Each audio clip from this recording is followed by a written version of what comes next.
if you're experiencing login issues on Payoneer, there are several steps you can take to resolve them quickly. Follow this guide to troubleshoot and fix the problem. Step 1. Check your credentials.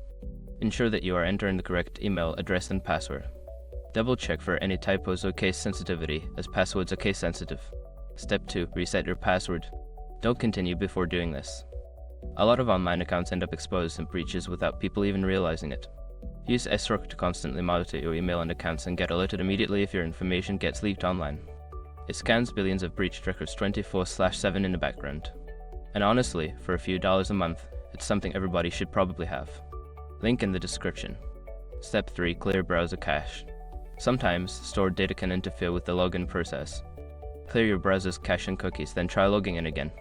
Step 4. Try a different browser or device. If the issue persists, attempt to log in using a different web browser or device. This can help determine if the problem is browser-specific. Step 5. Contact Payoneer support. If none of the above steps work, reach out to Payoneer customer support for assistance. Provide them with details about your issue for a quicker resolution. By following these steps, you should be able to resolve your login issues on Payoneer efficiently. If problems continue, don't hesitate to seek help from their support team.